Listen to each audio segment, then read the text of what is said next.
All right. I think we've given everybody a few minutes to join. There might be some joining over the next few minutes, but honestly wanted to kick things off here and say welcome to Brandwoven's webinar today about MAP UPP and managing online resellers. We wanted to take here, between 40 and 55 minutes to chat through the way we see resellers and pricing policies impacting sales on marketplace as well as other areas of business, and give you our ideas about how to manage it and how to control it. So we will get started here.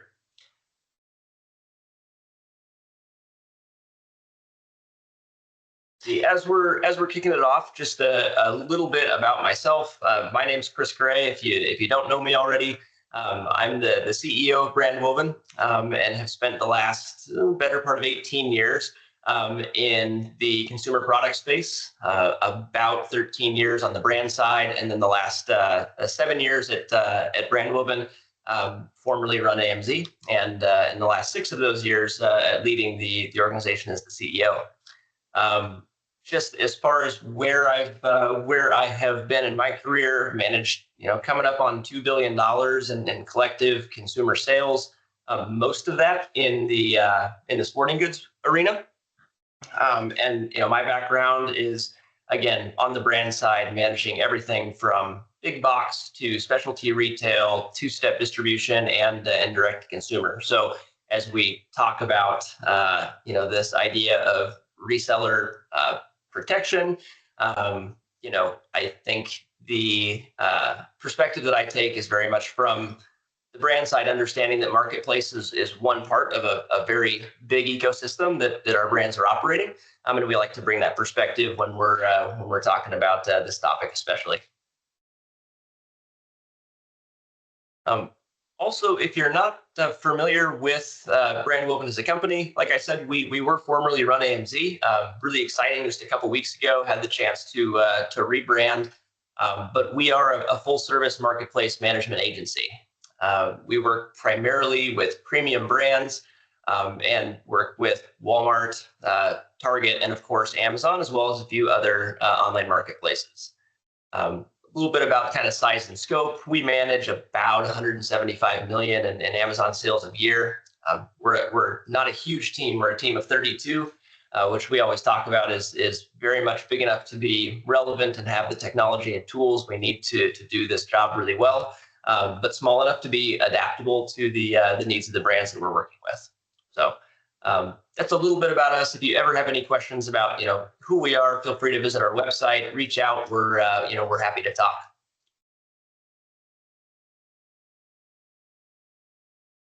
So as we get started today, just wanted to talk a little bit about what we're going to cover, what we're going to talk about. Like I said, 40 to 55 minutes plus time for questions. We are going to chat about kind of the objectives of UPP MAP and managing online resellers. Like, what are we trying to accomplish? I will spend a few minutes talking about just some foundational knowledge about marketplaces, how resellers obtain product, and how they're acting on marketplace. That's kind of a level set for why there's a need to manage it. And then we'll talk about both management frameworks. What are the policies, procedures, and things that need to be in place to be able to manage resellers and manage price on marketplace, as well as a framework for enforcement.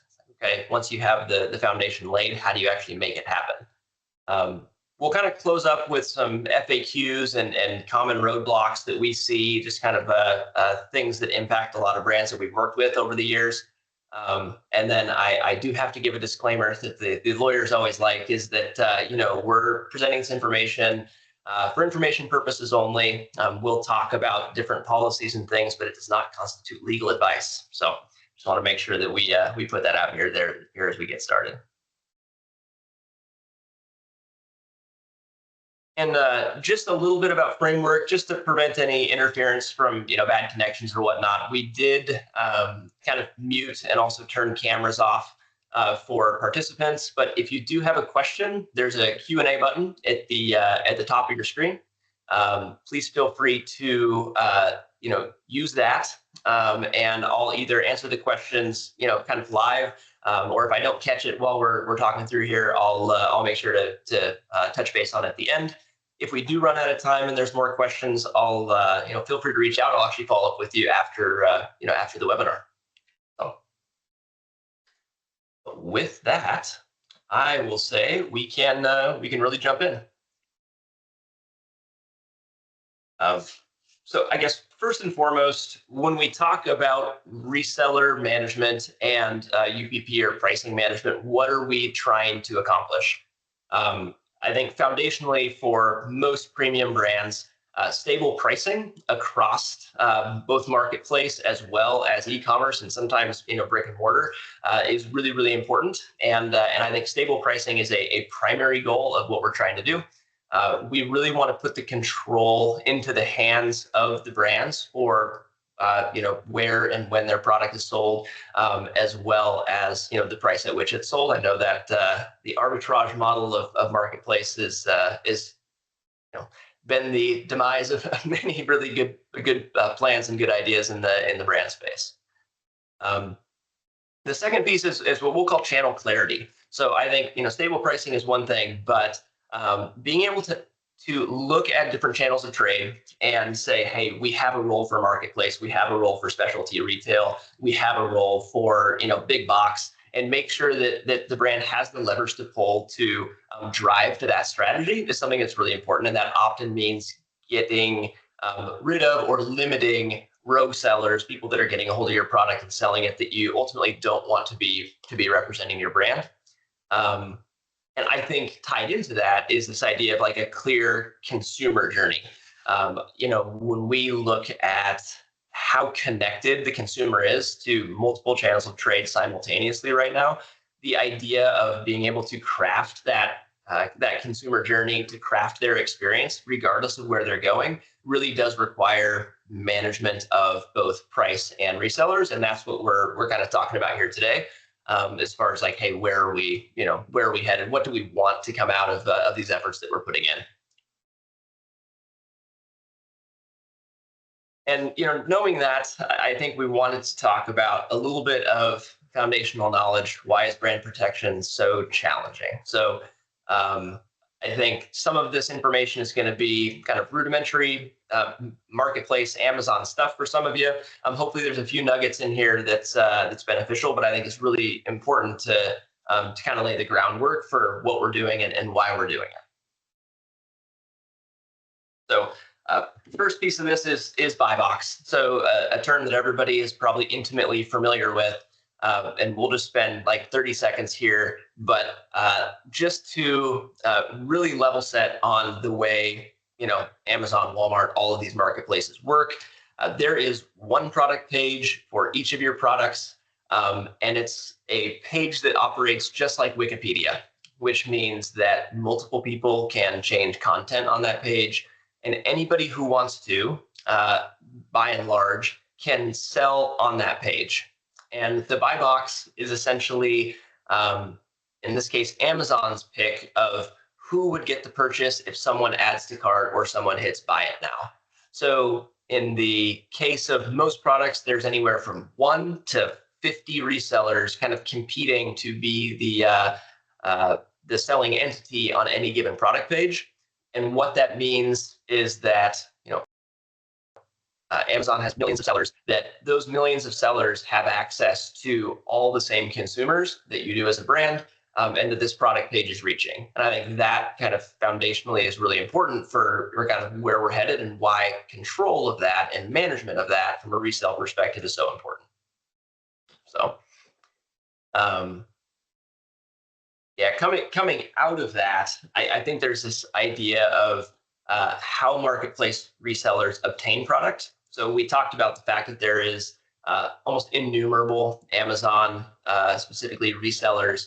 And oftentimes the biggest problem that we see from brands is that they don't know who's selling their product on marketplace, or they do know and they have a hard time managing it. And I think to really get to the root of that, we've got to understand how that product is flowing and how it's arriving in the hands of a reseller who's choosing to sell it and causing problems. So This is by no means an exhaustive list, but it's kind of the 6 primary ways that resellers are getting product. Number one, super straightforward, direct from the brand. So many resellers do have direct relationships. Some of those are known by the brand and welcomed. They're great partners. Some of them are direct relationships where the reseller changes their name on Marketplace, and they are essentially hiding behind a different business entity that's operating on Marketplace. And so they end up being hard to track down. But I would say 50% of the product that we see on Marketplace is still ultimately coming, with direct relationships, with the brand. So, number 2 is distributors. And if we look at, category where I've had a lot of experience in sports and outdoor, specifically hunt and fish, two-step distribution, super, super popular and needed for the market, as well as things like grocery, where this is still really prevalent.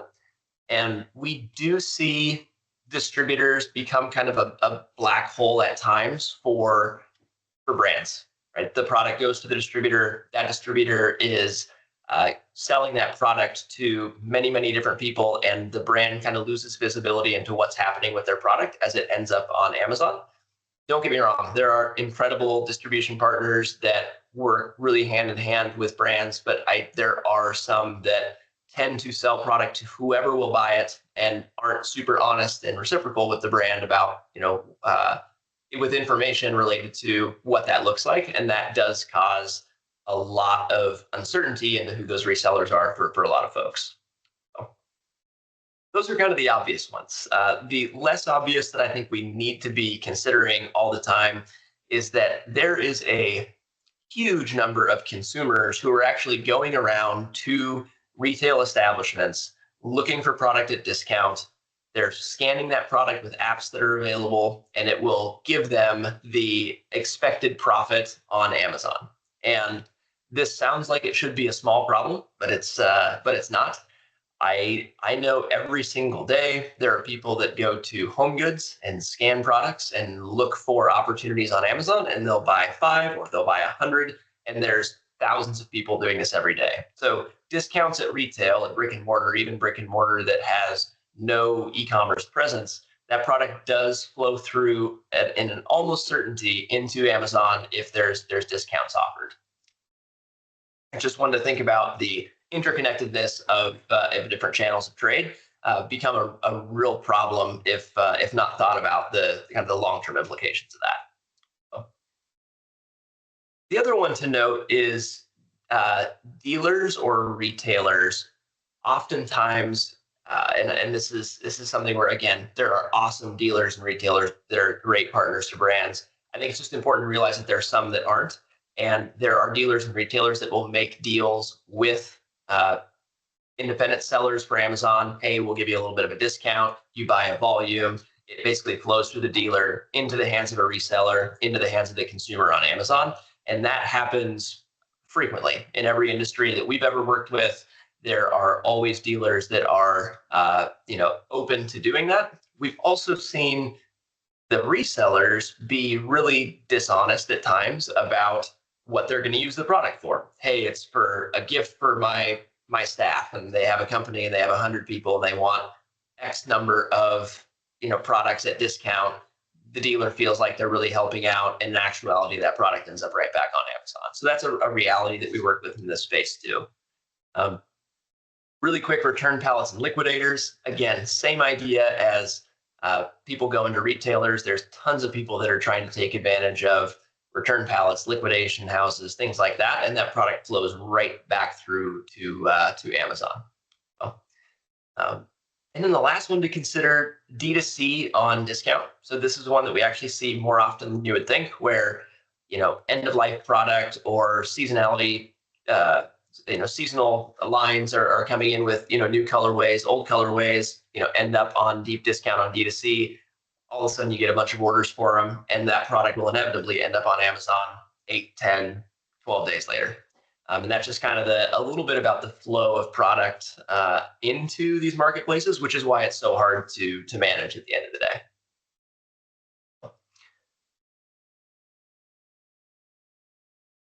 a little more, and we're not going to dive too much into this, but wanted to have this as a reference point of, okay, how is the product flowing out of manufacturers and ending up onto the, the doorsteps of Amazon consumers? I mentioned it before. The number is right about 9 million Amazon sellers worldwide. So individual sellers that, by and large, have the potential to sell any product that they can get their hands on. And yeah, so we have these multiple ways and kind of complex ways that product ends up in the on the platform. Really interesting story. It's on a side note. We had an opportunity with a serialized product to track the path of purchase, and that product went from the manufacturer, it went to a distributor, it went to a dealer, it was then sold to the dealer's sister-in-law. The sister-in-law sold it to Amazon, Amazon sold it to the consumer. So there's like no limit to the paths that the product can take. And I think that's something to be aware of, and why, again, this idea of control and management is so important. But just wanted to call that out, that there is ways that product goes from the manufacturer to, like, let's say, a distributor. And there's still 4 different channels that can end up going through to end up on Amazon. We do see distribution sell product straight to the Amazon consumer via dropship. We still see distributors sell the product directly to Amazon Vendor Central, where they're purchasing it and then reselling it. And we're seeing product go from distributor to dealers to Amazon, and from dealers to consumers to Amazon. So when we talked about distributors being that, kind of black hole at times, again, not all distributors by any stretch, but something to be really keenly aware of if you do have a heavy two-step distribution. On the flip side, the big box tends to not be as concerning unless they're closing out products at end of life or overstocks. Big box tends to be a little bit tighter. Very little product goes from manufacturer to big box to any sort of marketplace channel. Doesn't mean it's foolproof. Doesn't mean that good agreements aren't important, but it tends to be a cleaner distribution channel by and large.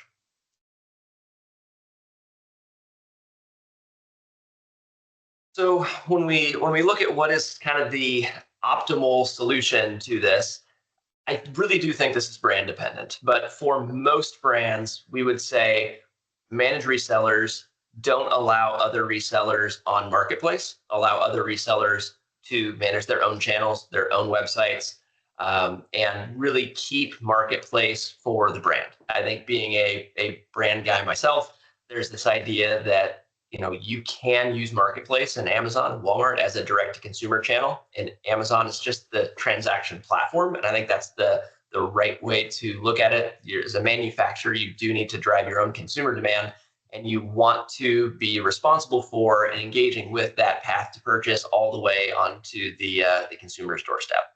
And you can. That said, that's not always the most practical for every business. Sometimes really good partners are needed to distribute the product, to buy and warehouse product. Sometimes individual retailers and partners have the ability to work through customer service in a way that the brand actually can't, and that's really beneficial. So there are exceptions to every rule, but in general, tight control is something that we believe in wholeheartedly.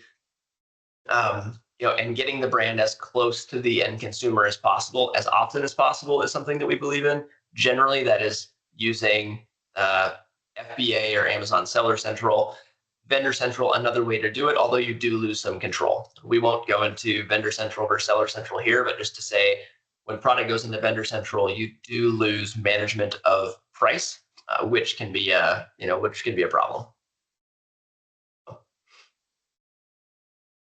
So that's just a really quick, 8 minutes on kind of baseline knowledge. The one piece before we dive into the meat of this that I wanted to talk about is the fact that Amazon is not going to solve reseller challenges. Walmart's not going to solve reseller challenges. No major marketplace offers programs to effectively manage resellers or manage price. I think that we get a lot of questions like, hey, things are going weird on Amazon. What can you do as an agency? We can do a lot to advise, but ultimately the power to manage this really sits with the brand, because control of supply is the root of most enforcement, right? There's very few legal tools that we have, although we can use some, that are quick and effective at managing this without close control on supply. So I just want to put that out there that, hey, we really do see this as partnership between someone like ourselves and a brand, but it's not a magic button. It's something that needs to be worked on together.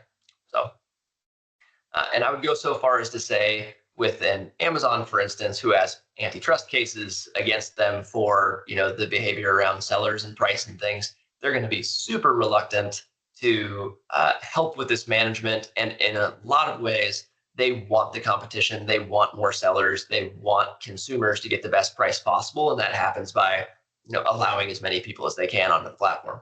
So.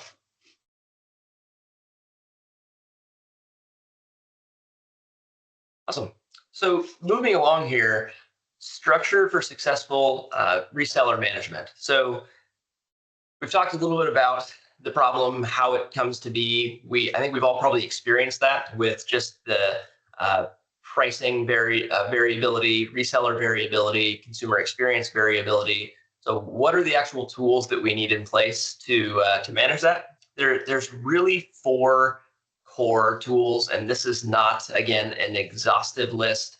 I would highly encourage anybody who's really interested in implementing this to talk to, honestly, one of our partners that puts these policies together from a legal standpoint, and we'll talk about them a little bit later. But the basis for management, like the framework that you need to be able to enforce and manage, is really 4 things. The first is a UPP pricing policy, or unilateral pricing policy. This is, we'll talk about each of these in detail, but it is not MAP. It's a little bit different than MAP, and it's a pricing policy that is unilateral. It is one directional, so the brand sets it, that effectively says,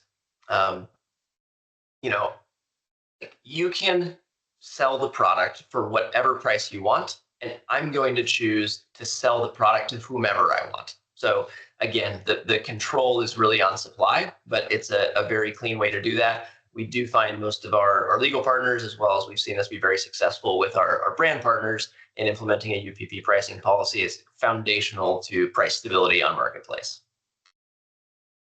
The next is an authorized distributor program. So this is actually a 2-way signed agreement between a distributor who you have a relationship with and the brand, that outlines the terms in which they can operate and distribute your product. Very similar to that, an authorized reseller program, which is a 2-way agreement, signed agreement between the brand and the retailers, that again outlines the terms in which they can sell. And this last one is really interesting. It's established material difference. So the idea is that you have a material difference between a product sold through an authorized reseller and an unauthorized reseller. Why this is, like, what this looks like, typically it's in warranty. So the easiest and most,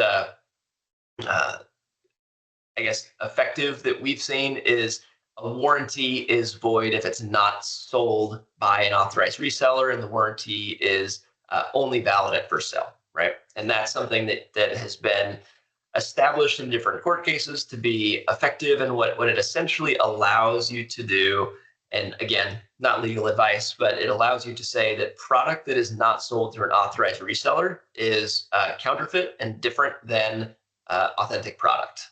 And I put a link to a case here. There's a lot of court cases out there. Probably the most well-known one is this, like, OtterBox versus TripleNet. It's a good one to read through to understand. It's basically the argument that they made. And honestly, OtterBox is a really interesting company to follow if you are interested in this topic, because they're very, very active in pursuing unauthorized, counterfeit, and this whole thing.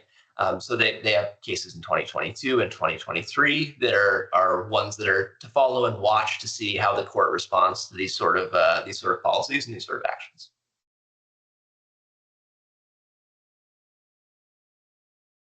Diving just a little deeper into this idea of unilateral pricing policy versus a MAP policy. So again, foundationally, there's price management And you'll notice that we try to be really careful not to say price control, which has implications from a antitrust and anti-competitive price fixing thing. But UPP and MAP are a little bit different. Again, unilateral pricing policy, it's one-sided. It applies to everybody that you sell your products, and it is a non-legal mechanism to enforce. You can't sue or ask for any legal relief for people violating a UPP policy, but it does allow you to say, hey, we're going to quit selling this person because we can choose who we sell to. They can choose what they sell it for, and then cutting off supply is your mechanism of enforcement. It's a little bit different than a MAP policy that for years and years was more common, where a MAP policy is technically a minimum advertised price. So it generally only applies to prices on ad, or that's visible to the consumer in different outlets, but it doesn't apply to everyday in-store prices, and it's very muddy about whether it applies to in-cart prices versus prices that are visible online. It also generally requires some sort of reciprocal marketing support. Generally, that's co-op. So, hey, if you follow our MAP policy, you get co-op dollars. And we want to get away from that link, and we want to get away from the advertisement only component of that. And unilateral pricing policy is kind of the gold standard that we see today. So, you can do, just as an aside, you can do UPP holidays where you can say, hey, no UPP for this time period, or we're going to reduce it by 20% for the holidays so everybody can be on sale, but everybody knows kind of the rules of the road with a UPP policy in place. The next piece we talked about is a authorized reseller agreement. So again, this is a signed agreement between good known partners in the brand that is going to outline how they sell, where they can sell. The UPP policy is mentioned, and recourse for, hey, if you're not following the policy is generally also outlined. And typically what we'll see is, hey, you can't sell on Marketplace, but you can sell on your own website. We will see sometimes that you can't sell online at all if it's a strictly brick and mortar store. We'll see details like, hey, you can't resell our product. We don't want you reselling our product. Like, all these are kind of incorporated into an authorized reseller agreement. And that agreement is signed by both parties, so it's a contract. So there is legal recourse if you so choose, if someone violates that authorized reseller agreement. Not going to say that's the cheapest, easiest, or best way to enforce, but it is out there because, again, they've signed and agreed to the terms that you've set out. I will also say there's a ton of flexibility in authorized reseller agreements.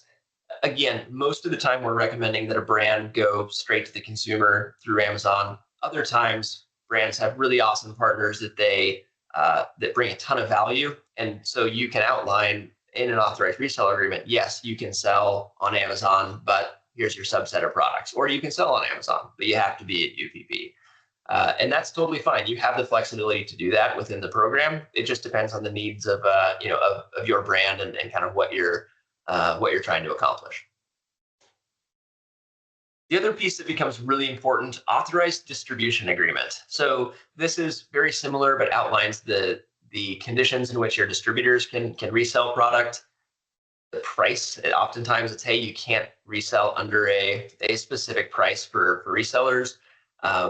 I think the other piece of this is often there's a component where they either have a whitelist or a blacklist of sellers that is called out. Like, hey, we are going to give you a list of authorized resellers, and you can only distribute to authorized resellers. Or we're going to provide you a list of people that we do not want product to go to for whatever reason, likely because they're not authorized or because there have been problems in the past. All of that would be outlined in an agreement that they would sign. Oftentimes, this would also include sharing of information. So sharing of where product is going, how much product is going where, so that the brand doesn't lose track of what's happening to their product as it's distributed out.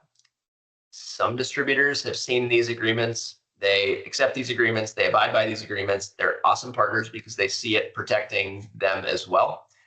Others, it's a really tough go, honestly. And we see that a lot, where a distributor is nervous that they're going to be cut off from distributing to some of their bigger retailers, and often that is the intent of the brand, right, to limit the ability of bad actors to get product. So I would say pick your distributors carefully, make sure they're willing to share information, make sure they're a partner of the brand, and there are definitely distributors like that out there. So knowing these agreements are in place, I wanted to take just a few minutes and chat through common problems, I guess, that we see on Marketplace, and then how these different policies apply. So the, we'll just run straight through them here. Authorized seller below UPP. So, what are the supporting policies? You really have two. You have a UPP policy. You also have an authorized reseller policy. And your enforcement is most likely and always going to be, restrict supply. Hey, you're selling under UPP. We're stopping shipments until you, come up to UPP, or hey, we're going to cut you off for 6 months. There's different ramifications of product delivery that's associated with that. If it's really egregious, again, you do have an agreement. You do have a contract with that person that you can pursue legally. It very rarely comes to that, but you have it in your back pocket if needed. And again, most of the time when you have an authorized seller, they're a known entity, they're a good partner of your brand. Mistakes happen, right? And there should be a recourse for people to fix mistakes. But when you do have a bad actor that ends up being authorized, you do have a recourse to go after that and find relief from whatever damage they're causing to your brand. The other piece, kind of similar, authorized seller on an unauthorized platform. Most common, this one is, hey, they're authorized to sell on their own website and they're on Amazon. The enforcement actually looks the exact same. Hey, if your product's on Amazon, you're going to get cut off, and you can choose kind of the penalty for that. And then there's legal breach of contract claim if need be. The other one is, authorized distributor supplying unauthorized seller. This is one of the stickier ones because oftentimes distributors have big books of business, and if they're distributing to one unauthorized seller, it is difficult to, cut a whole distributor off over one leak in supply. But it is super important that that's on the radar of the brand. They may have to do, but again, you have restrict supply, legal breach of contract claim. Those are pretty straightforward. You have different recourse to do it. It gets different when you're looking at unauthorized sellers. So these are people that got your product and you don't know how. It's folks that used to have your product, through you, and you've cut them off, but they're still getting it, or they still have inventory. Unauthorized seller on Marketplace, you really have UPP product, and the best option to control that is to let them burn through inventory and then restrict supply. There's not a ton of really good legal recourse that isn't crazy expensive to follow, but you could, if you had that material difference that we talked about at the beginning with a warranty, or there's a whole list of others, you could pursue that they're selling counterfeit product. A lot of people will ask whether Amazon or Walmart will enforce that counterfeit product claim, and they, at this point, will not. They will not recognize material difference in product as a reason to kick that product off the platform. So, and it's the exact same for unauthorized sellers below UPP. You have the UPP policy. You can cut off their supply without any concern of legal risk, but you got to figure out where they're getting it, and you got to be willing to cut that supply off, and that gets a little bit stickier. Again, often you do have to let them run through inventory. So. Just a really quick recap. Yes, there's kind of those 4 documents that you want to have in place, that you want to implement to have the levels of control that you need on resellers, and the management of price to get to where you want to be.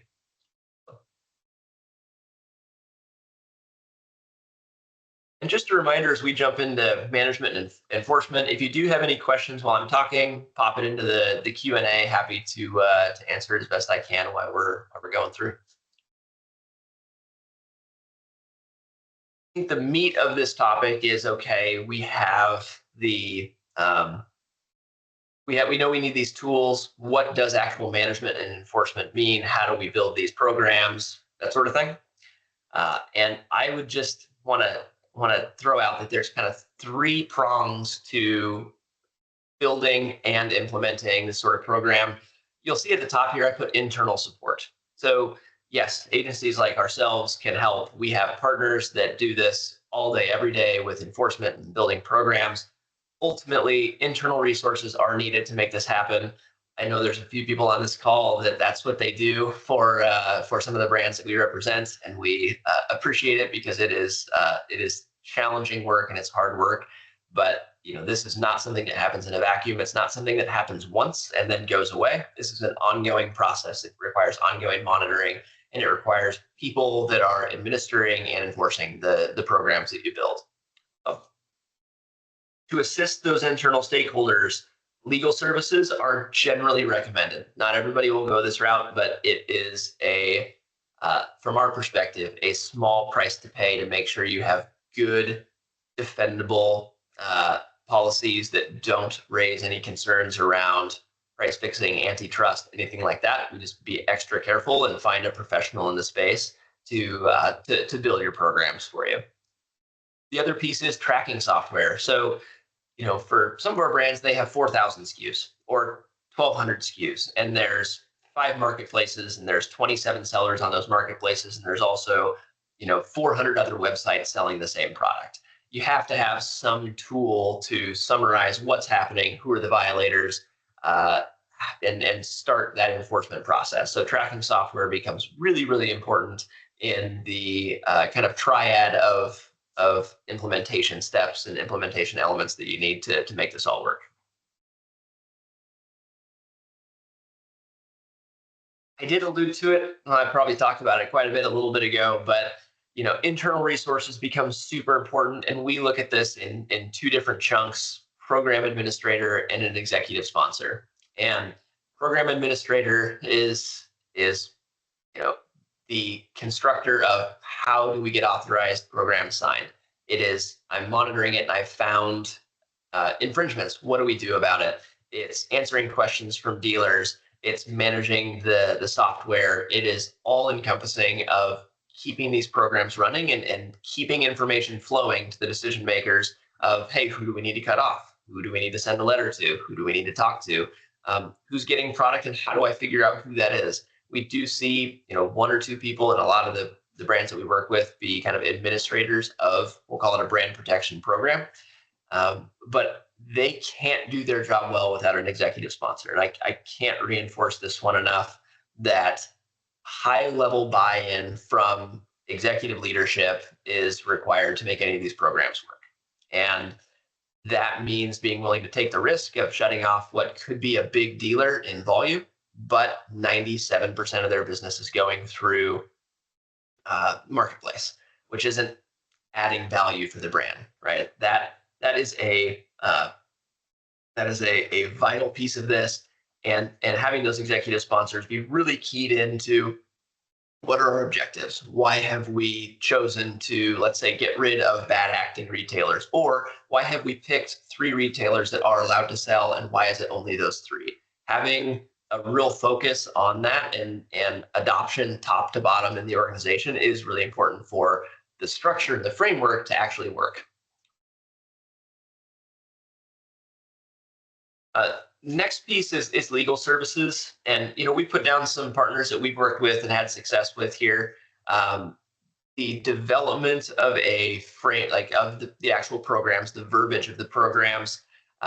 We've worked with all 3 of these. All 3 can do a great job of this, but they have experience making sure that you have tight programs that are specific to your needs and what you're trying to accomplish, as well as something that's known and has a history in the industry of working. So the role of legal services like K&L Gates or Voorhees is to really construct those documents, and they can also help with like legal enforcement if you choose to take legal action against bad actors.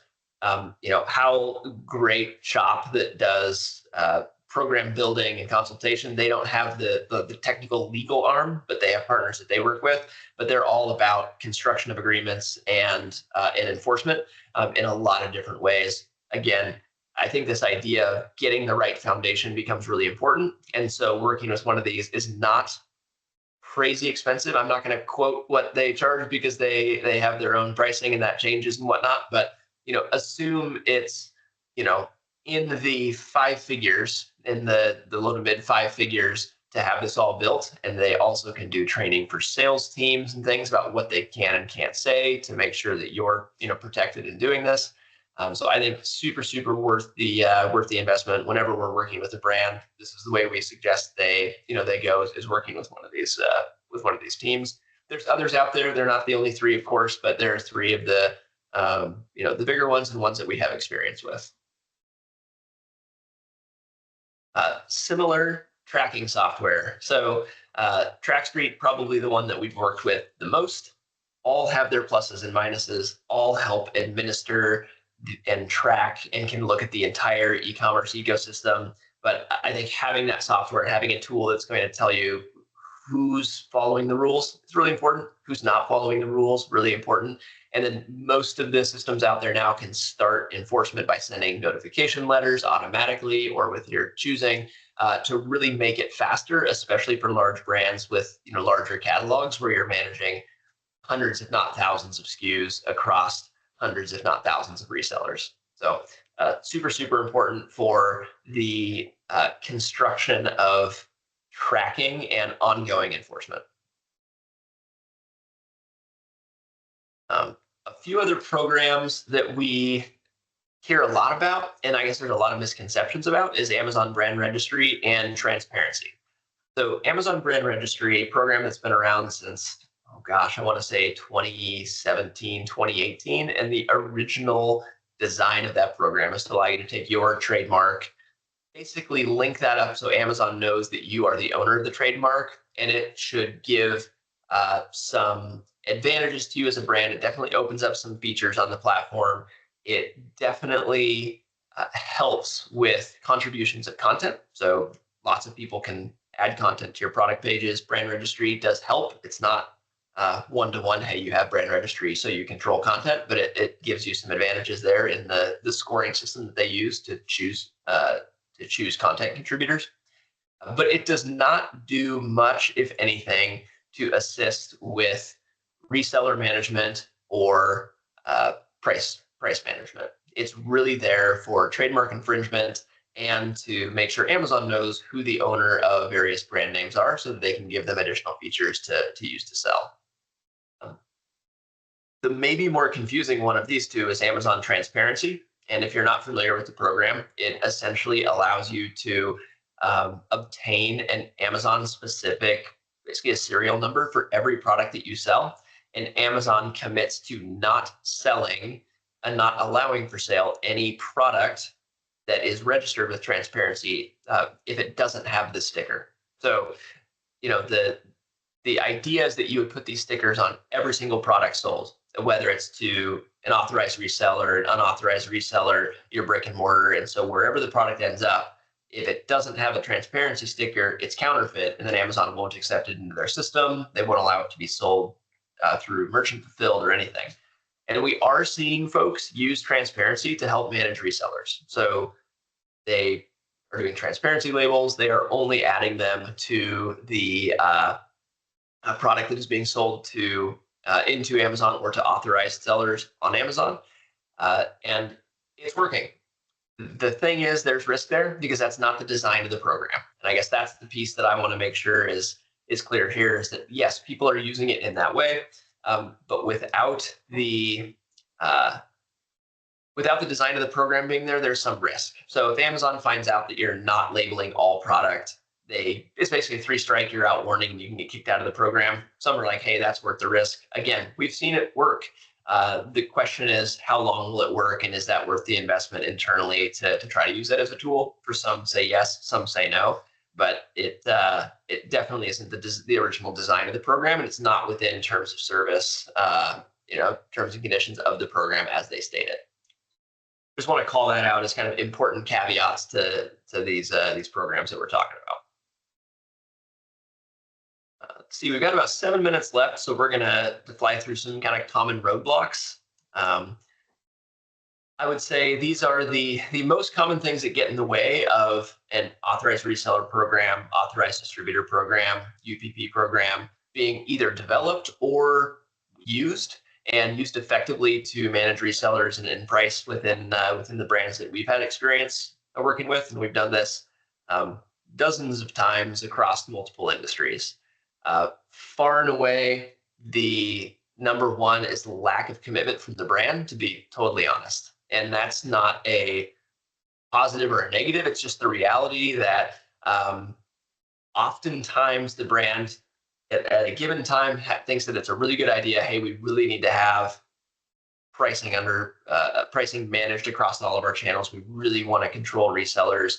But the end of the quarter comes, and an unauthorized seller or an authorized seller who isn't supposed to be on marketplace says, "Hey, I'll buy $7 million at the end of your quarter to make your quarter. I'll hold it." And they say, "Great." $7 million goes out. They turn around and sell it on Amazon. Like, that's the kind of like back and forth that does become a challenge, and is by and large what gets in the way of these programs being successful in most cases. So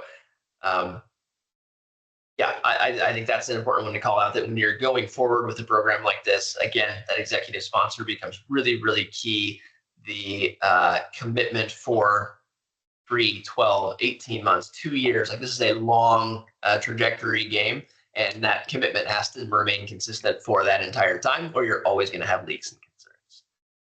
The second is misalignment of internal goals. So it's a little bit similar to lack of commitment from brand, but we will oftentimes see the marketplace be managed by, let's say, the marketing team, obviously sales to retailers managed by a sales team, by redirecting sales to either specific retailers or away from retailers and into like more direct to consumer model.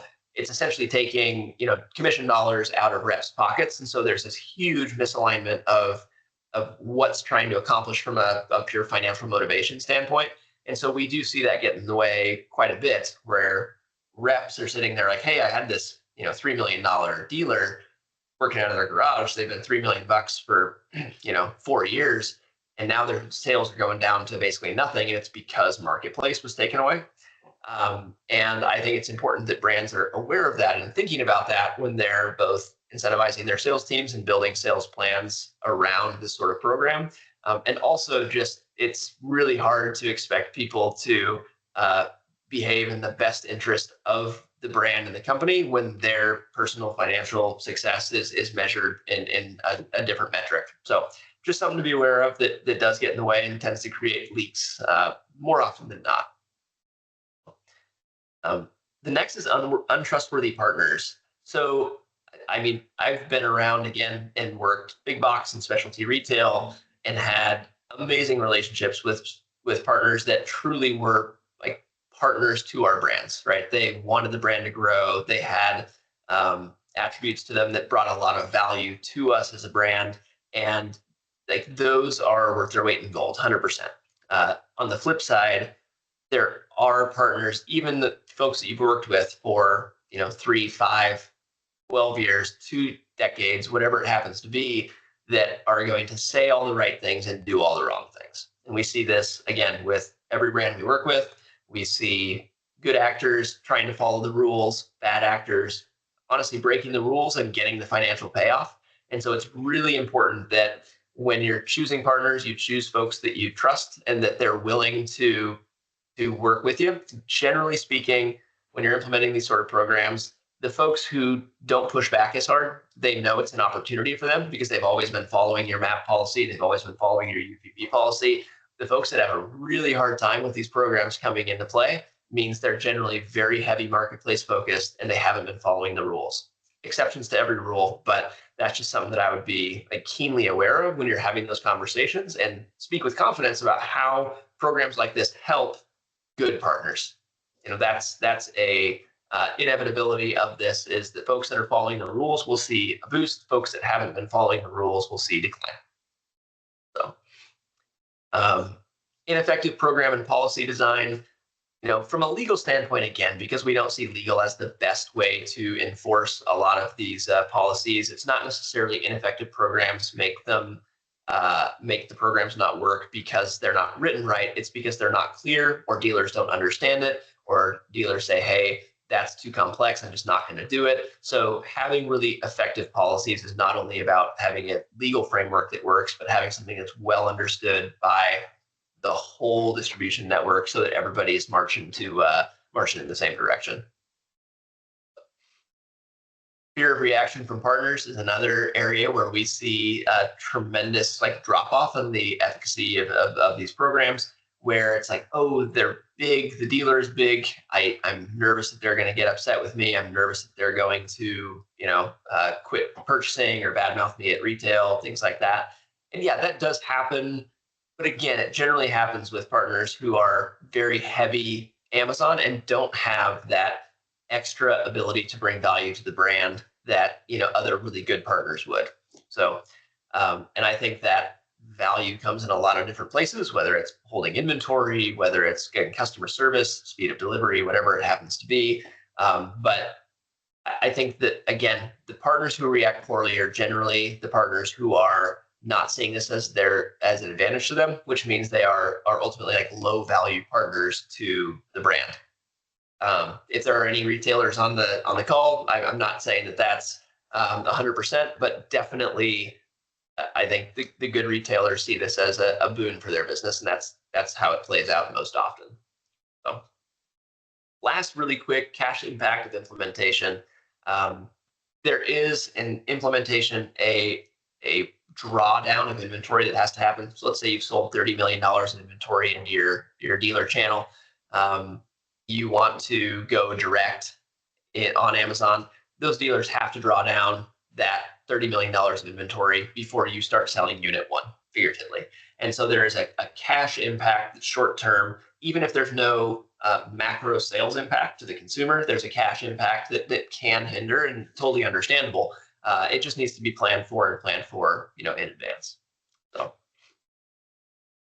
I do have some common questions here. I haven't seen any questions pop up in the chat yet, so I'll start going through these with the last few minutes that that we do have. But if you do have any questions, we'd love to get to those first. So just go ahead and interrupt me by clicking the Q&A button at the top. First common question that I see, it's almost always the first question asked, is if I remove resellers and implement a program like this, will I lose sales? Dealers generally are going to fall off on sales because they're not going to have the opportunity in general to sell on marketplace. But the reality is it's very unusual for brands to lose sales in the macro sense, like one-for-one sales that go from a dealer on marketplace go to a brand, because again, there's infinite number of resellers, but it's the same product detail page, it's the same number of reviews. You should be able to get the same delivery promise, all of these things. And I think that's really powerful. And generally having a more refined distribution on marketplace results in greater sales because you can control marketing, you can control content a little bit better, you manage price a little bit better. And so I think going from a lot of resellers to a few sellers is awesome. Going from a lot of sellers to you as the only seller is even better. But in both scenarios, like the idea is the fewer sellers, generally the greater the sales opportunity because you have focus and control over the channel. Another super common question is, and it's on the same lines, why is this necessary if I get the sales regardless? And for some brands, this is totally true. I mean, we were talking to a brand not that long ago about this very topic, and they're like, well, this one guy bought all this product, he's selling it effectively at a loss on Amazon. Why do I care if he wins the buy box? And our response was, yeah, in this case, if he's trying to unload product and you're going to lose money by matching his price, yeah, you should let him unload that product because the only alternative is really expensive for you. And that does make sense at times. But in general, the sales volume and margin when it's you dealing directly with Amazon is almost always greater. And so there's not only a margin play, there is a overall volume play when you own the relationship with the consumer on a platform like Amazon. So, and with just 1 minute left, I'll go through. I'm actually going to skip to the next page. And this one is just really important. It's, what if my distributors won't play ball? It's not uncommon that a distributor would say, nope, not going to do that. I'm not going to follow your white list of authorized distributors, or excuse me, authorized resellers. The reality is, in most of those cases, they would say, I don't have the capability to keep track of that. But I would say the vast majority do at this point in their history. Again, not all, but most do. So we will send this presentation out here after the call. We'll post the video. So if you want to go through and see the rest of the questions and answers, or if you have any other questions, please feel free to reach out. We are just about out of time. So I just want to put a shout out there. If you're interested to learn more, I know this was a very quick walkthrough of what these programs can do and what they are. But if you are interested in learning more, talking more to me or someone from Brandwoven, feel free to reach out. Just reach out to info@gobrandwoven.com. Reach out to me on LinkedIn. Happy to answer questions, even if you don't have any desire to work with us or a need for what we do. We just want to help see brands be successful on Marketplace.